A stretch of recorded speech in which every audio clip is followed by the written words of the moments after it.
Nedēļas nogalē balvu ļaudis sakopa seno ebreju kapsētu, kuri jau daudzus gadu desmitus bija atstāta novārtā. Balvu ebreju senkapi izveidoti jau pagājušā gadsimta sākumā, kad ebreji lielā vairumā šeit sāk apmesties. Šobrīd balvos nav pat ebreju kopienas. Balvu luterāņu draudzes mācītājs uzņēmies rūpes par seno kapa vietu un pagājušā gada rudenī kopā ar kādu draudzes locekli devies to meklēt. Ar slapjām kājām, ar gumijniekiem gājām, aizgājām līdz kapiem.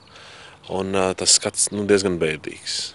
Tur bija daži kapi attrakti, pieminekļi apgāsti un lielie koki ieauguši. Pilnīgs mežs un pilnīga atstātība. Vietējie zina stāstīt, ka nekārtību šajā vietā atstājuši vandāļi pagājušā gadsimta 70. gados, meklēdami ko vērtīgu. Līdz pat šim brīdim, lai ko uzkoptu, ebreju senkapos neviens nebija iegriezies, jo tiem piekļūt nebija iespējams. Vispirms jau bija jāizbūvē ceļa vieta, jo tā bija viss aizaudzis ļoti ar krūmiem un kokiem. Talkas laikā ekskavatoriņš, kas roka ciet šīs bedres, restaurēti tiek daži pieminekļi, sakārtoti, pacelti, izlīdzināti.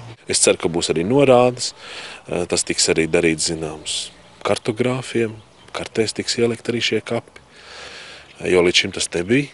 Es biju pārbaudījis, visas kartes arī, nekur šie kapi nebija atzīmēti. Balvu pilsētas iedzīvotāju skaits vēl pagājušā gadsimta 30. gados sniedzās pāri 2000, un no tiem teju 400 bija ebreji.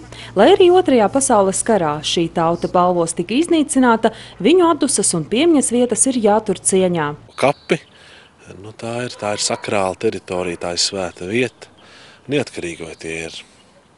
Kas tur guļ, vai tie ir latvieši vai nelatvieši. Ebreju kapi atrodas uz privātīpašnieka zemes, kas apņēmies piebraucamo ceļu uzturēt kārtībā.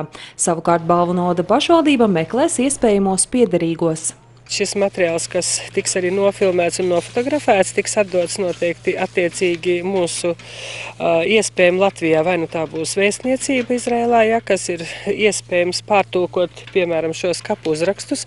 Un tādējādi es domāju, ka noteikti ir vēl arī radinieki, kuri ir spējīgi atbraukt. Balvu ebreju senkapu sakopšanīt nevien rūpīgs darbs, bet arī cīņas apliecinājums kādreizējo balveniešu piemiņai.